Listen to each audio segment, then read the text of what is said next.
Токио был момент, и за считанные секунды все изменилось. Не было никакого драматического начала, никакого громкого объявления, никакого предупреждения, просто один шаг на сцену, и внезапно все мобильные телефоны в толпе зазвонили, когда на токийском куполе появился второй участник группы. Атмосфера изменилась настолько сильно, что это можно было буквально почувствовать даже сквозь дрожащие фанатские видеозаписи.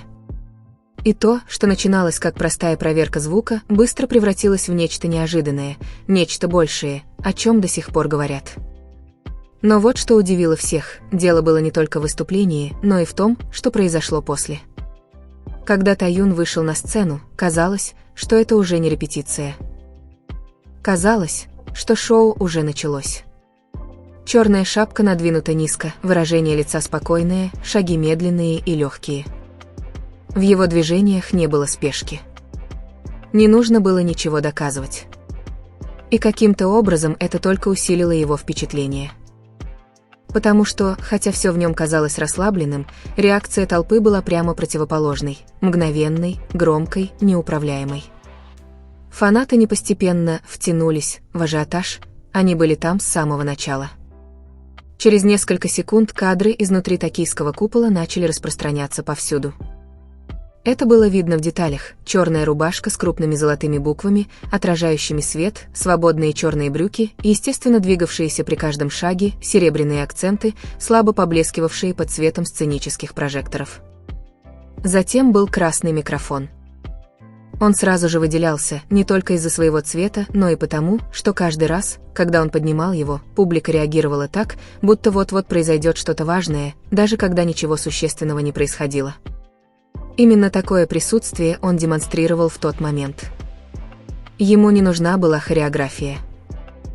Ему не нужно было полноценное выступление. Ему просто нужно было стоять на сцене, и люди не могли оторвать от него глаз. Но как только все начали наслаждаться этой крутой, недоступной аурой, все внезапно изменилось. Таюн полностью изменил свою энергию. В одну секунду казалось, что он владеет всем стадионом, в следующий момент он мягко улыбался и говорил с толпой на изысканном японском. И тогда шум удвоился, даже утроился. Дело было не только в том, что он говорил, но и в том, как он это говорил: тепло, весело, легко. Его тон создавал ощущение, что огромная площадка небольшая, почти личная. Этот контраст глубоко тронул людей. Фанаты в интернете не переставали обсуждать это. Мгновениями раньше он казался недоступным, а теперь он ощущался близким и доступным, словно обращался напрямую к каждому человеку в толпе. Это не выглядело отрепетированным. Это не выглядело спланированным. Это выглядело естественно. И именно это и обеспечило успех. Он улыбался между предложениями, оглядывая стадион, словно впитывая все происходящее, не как исполнитель, а как человек, по-настоящему присутствующий в моменте, даже несмотря на то, что это была всего лишь проверка звука. Он относился к этому так, будто это имело значение, будто пришедшие фанаты были важны. И это люди заметили сразу. Это нельзя было подделать. Пока Таюн постепенно погружал всех в свой мир, рядом с ним произошло нечто другое, нечто, что удивило и фанатов. Сначала никто этого не заметил, потому что все взгляды уже были прикованы к Таюну. Но затем люди начали замечать, кто идет рядом с ним: Чингук. И внезапно фокус внимания слегка сместился, достаточно, чтобы вызвать другую реакцию. Не было никакого грандиозного момента, никакого драматического взаимодействия, никакого показного фан-сервиса. Просто они вдвоем естественно двигались по сцене, бок о бок, непринужденно, синхронно. И каким-то образом эта простота стала главной темой для обсуждения. Фанаты реагировали не на что-то броское или чрезмерное, они реагировали на что-то спокойное, на что-то, что казалось настоящим. Их шаги были синхронными, непринужденными. Расстояние между ними казалось комфортным, знакомым, как будто это не ново, как будто это назревало годами. Именно это заставляло людей пересматривать видео снова и снова. Это не казалось надуманным. Это не казалось преднамеренным. И именно поэтому этот момент выделялся. Даже их стили, казалось, рассказывали две разные истории. Тэйюн – строгий, полностью черный, визуально эффектный, Чингук – более расслабленный, непринужденный, приземленный. Но когда они шли вместе, все работало. Не было никакого конфликта, никакого дисбаланса, просто необъяснимая химия. Фанаты в сети стали называть это одним из тех простых моментов, которые говорят все. Потому что иногда дело не в том, что делают айдолы, а в том, как они естественно чувствуют себя рядом друг с другом. Но прямо сейчас, как раз когда все казалось спокойным и собранным, все снова полностью изменилось, и на этот раз это было незаметно. Все началось с Джина. С первого взгляда он вошел с той же крутой энергией: черная кожаная куртка, шляпа и уверенность в себе. На мгновение показалось, что он собирается последовать серьезному тону Саунчика, но это длилось всего несколько секунд, потому что почти сразу все погрузилось в хаос, радостный хаос, такой, какой бывает только тогда, когда люди действительно чувствуют себя комфортно друг с другом. Джин недолго сохранять этот крутой образ. Он повернулся к Чингуку, и, в одно мгновение, атмосфера изменилась. Они начали шутить, легкие пинки, смех, поддразнивание друг друга, как будто не было камер, сцены, зрителей. И Чингук не сдерживался. Он тут же подхватил эту энергию, смеялся, отвечал взаимностью и без колебаний присоединялся. Это больше не было похоже на репетицию. Это было похоже на группу друзей, наслаждающихся моментом вместе. И фанатам это понравилось, потому что это была незапланированная сторона, которая напомнила людям, почему BTS ощущаются по-другому.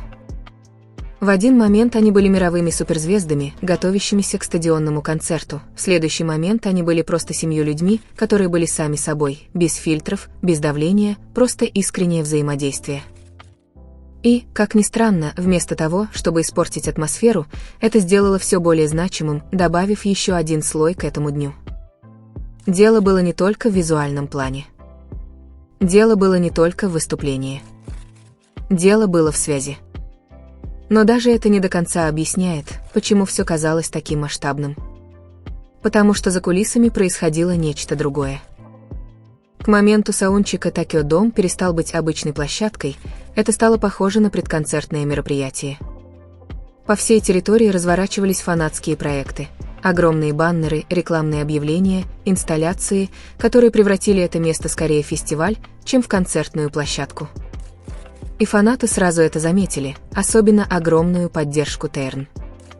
Сообщения и посты фанатов указывали на то, что несколько масштабных проектов, особенно от китайской фан-базы, были подготовлены заранее.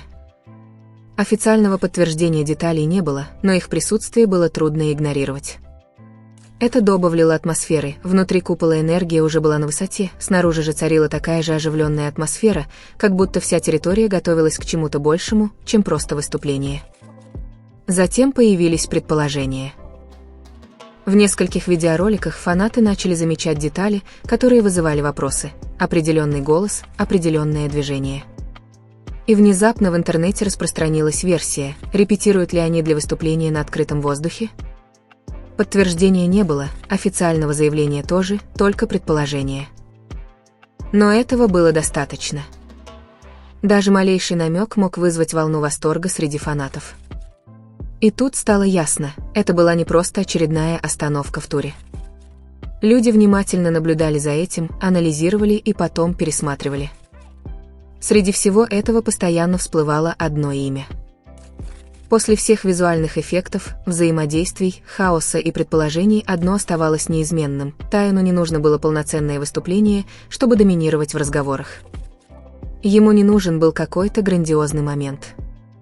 Он производил впечатление за считанные секунды. Еще одна его шапка становилась темой для разговоров. Его рубашка – еще одной темой для обсуждения. Его красный микрофон внезапно повсюду. Каждая мелочь становилась предметом обсуждения фанатов. Но дело было не только в его внешности. Дело было в том, как он двигался, как легко он менял настроение, от холодного и авторитетного до теплого и веселого, без всякого напряжения. Такое присутствие не создавалось с помощью планирования. Это результат опыта, уверенности, точного знания того, как вести себя в таком большом пространстве. Вот почему фанаты отреагировали именно так. Моменты, которые должны были быть незначительными, не остались незначительными. Короткая прогулка превратилась в вирусный ролик. Улыбка стала чем-то, что пересматривали снова и снова. Короткая проверка звука превратилась в главную тему дня. И, пожалуй, самое важное, ничто из этого пока не является главным событием. Это не концерт. Это не полноценное выступление. Это только начало. Что приводит к вопросу, который волнует всех: если проверка звука прошла так, то каким будет само шоу? Потому что Токио Дом готов. Фанаты там. Энергия уже нарастает. И Таюн, кажется, ничего не скрывает. Так что все, что произойдет после этого, не будет незначительным. И если этот день что-то и доказал, так это то, что даже самые тихие моменты могут превратиться в нечто незабываемое. Теперь остается только посмотреть, что произойдет, когда наконец-то включат свет. После окончания саундчека Токио Дом не сразу погрузился в тишину, он продолжал гудеть. В коридоре суетились сотрудники, светодиодные экраны перепроверялись, а сцена издалека выглядела живой. Снаружи AR и MUI заполнили пространство, словно течение, обмениваясь информацией о сет-листе и проигрывая новые записанные клипы. Каждый видеоролик порождал новые теории, открывающие песни, сегменты юнитов и даже потенциальные сюрпризы. И одно имя оставалось в центре внимания, пока все ждали, когда энергия Таюна полностью выплеснется наружу. По мере того, как небо темнело, очередь двигалась, браслеты на билетах мигали, и напряжение медленно, но верно нарастало. Когда двери открылись, воздух внутри изменился, стал тяжелее, теплее и наполнен предвкушением.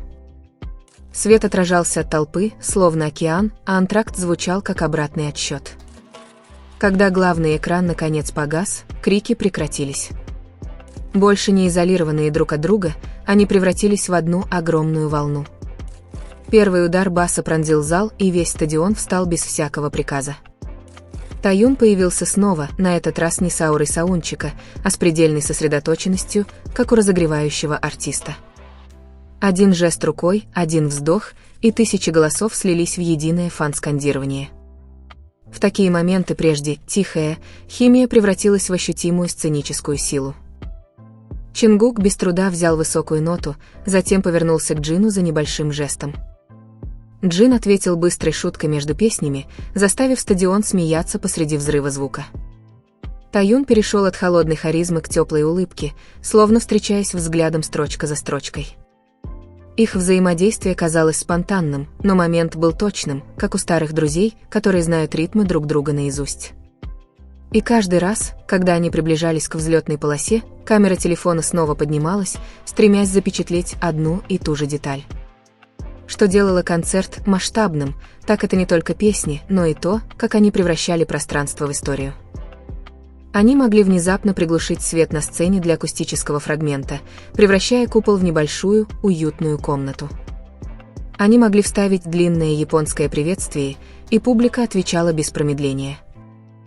Затем, как раз когда эмоции накалялись, визуальные эффекты, казалось, взрывались: конфетти, лазеры и растянутый экран. Таюн шел впереди, мгновенно направляя переход от теплого к безудержному. И вот тут все предположения обрели смысл. Этот вечер, казалось, обещал стать незабываемым. После финала остается не просто хриплый голос, остается ощущение просто увидеть что-то особенное. Видеоролики будут продолжать распространяться, но впечатления от пребывания внутри купола имеют детали, которые не всегда удается запечатлеть на камеру. Вопрос не в том, было ли это хорошо, а в том, какой момент вас больше всего потряс. Это был красный микрофон Таюна, смех Джина, импровизация Чингука или вызывающая мурашки по коже фанатская кричалка? Оставляйте свои самые любимые моменты в комментариях, потому что мы можем разобрать их по одному. И если начало было таким безумным, представьте, что они приготовили для вас дальше.